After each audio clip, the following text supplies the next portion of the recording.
I think for the time being, you can say yes, because I think that Josh Allen has proven to be an absolute stud. That's Stephen A. Smith, and dog, that's not a small thing to say on national television. For 3 straight years, this wasn't even a conversation. Mahomes was QB1, no debate, case closed. Not anymore. I think one way that he would do it is if he just has another awesome statistical regular season. That's Mahomes himself, reacting to getting bumped from the top spot for the first time in years. And dude sounds like he just got cut from varsity and is trying to stay positive about JV.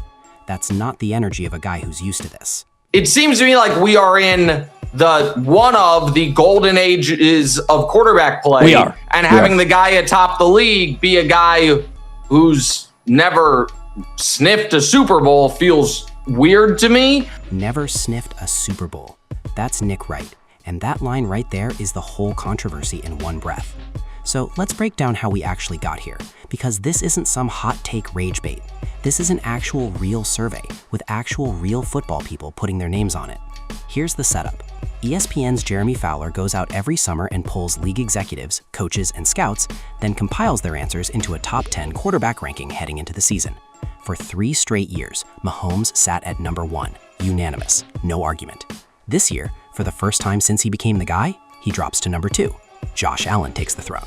And before you say, well, that's just one dude's opinion, this is dozens of actual football evaluators putting their names behind it. And it's not like Mahomes fell off a cliff into obscurity. He's still ranked second, still very much in the conversation. But when you've been the automatic answer to who's the best quarterback in football for half a decade, dropping even one spot hits different. It's the sports equivalent of losing your parking spot at a job you've had forever. Technically nothing's wrong, but everybody notices. Where's Sam Darnold on this list? He just won a Super Bowl. That's the counter-argument in a nutshell, and it's a fair one. If we're picking apart one list for being wrong, we're gonna find weirdness everywhere. Sam Darnold wins a Super Bowl and can't crack the top 10. Meanwhile, Josh Allen, a guy who's 0-4 against Mahomes in the playoffs, gets handed the crown. That's the tension driving this entire debate. And look, the stats are legitimately messy on both sides. Since the 2020 season, Allen's got 73 regular season wins, tops in the league. Mahomes is second at 71. Allen's got 190 touchdown passes, one behind Mahomes at 191. He's got 8 career postseason wins, second only to Mahomes. On pure regular season volume, this isn't some fluke ranking. Allen's been a machine for half a decade. At the same time, Mahomes got more number 1 votes than Josh. Here's the plot twist nobody's talking about. Josh Allen technically wins the overall ranking, but Mahomes actually got more first-place votes individually. 58% of voters didn't have Mahomes at number 1, sure, but more of them still picked him over Allen head-to-head than anybody else. So has he really lost his throne? Or did this thing just got decided by some weighted average math that makes for a spicier headline? Now let's get to the turning point of this whole saga, because this is where it stops being about stats and starts being about resume. He's 2-6 post wildcard round. The 2 wins he combined in those 2 games for 330 yards passing and 1 passing touchdown. And his greatest moment of his career after the wildcard round was a game he lost to Mahomes and the Chiefs. So it doesn't sit right with me that Josh is the best quarterback in the league right now. 2-6. That's Nick Wright pulling out the number that should make every Bills fan wince a little. Allen's an absolute legend in the wildcard round specifically, but once you get past that first game, his postseason record craters. And Mahomes has been to 5 Super Bowls and won 3 of them. You can't just erase that with a regular season stat sheet, no matter how gaudy the numbers look.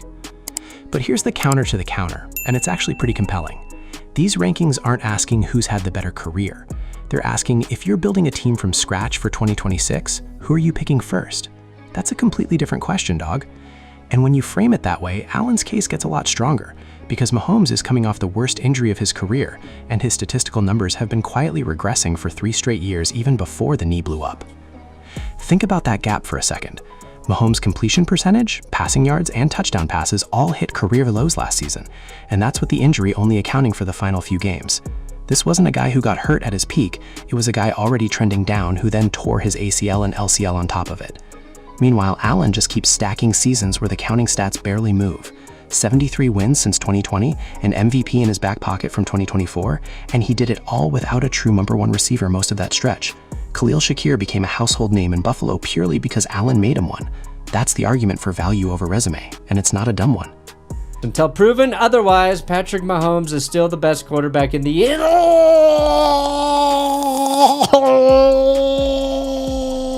NFL.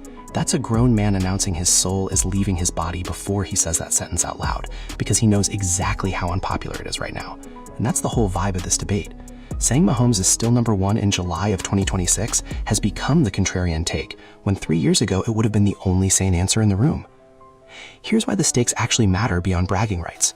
Whoever's sitting at number one on this list is functionally the face of the league heading into a season where the Chiefs missed the playoffs for the first time in a decade, and the Bills are still chasing their first ever Super Bowl appearance.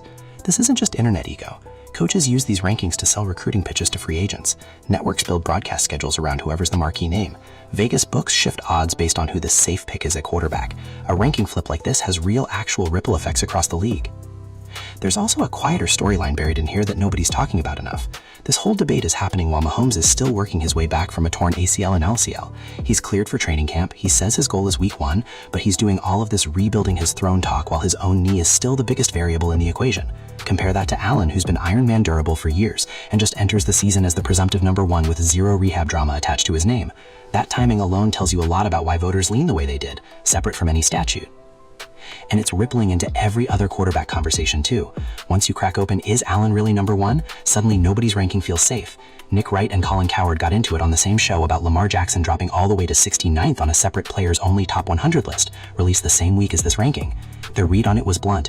When a guy who's normally a top 2 or top 3 name among his own peers falls off a cliff like that, it's not just voters being fickle, it's players themselves starting to see what evaluators are seeing.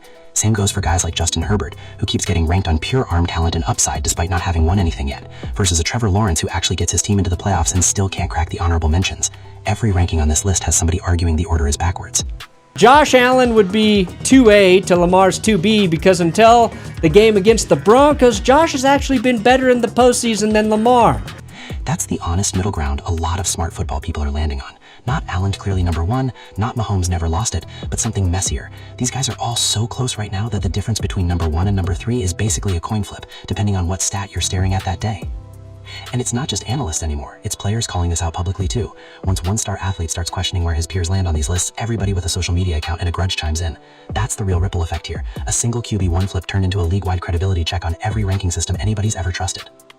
So where does this actually leave us heading into the season? Mahomes says his goal is proving the doubters wrong the same way he always has, by winning in January regardless of what the regular season numbers say. Allen's got a real shot to finally break that 0-4 curse against Kansas City and shut this whole debate down for good.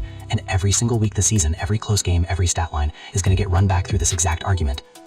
Ball don't lie, and apparently neither does a room full of NFL executives who couldn't even agree with each other. Mahomes got more first-place votes, Allen got the higher overall ranking. Nobody's actually settled anything. They just handed the entire league a new argument to have for the next 7 months.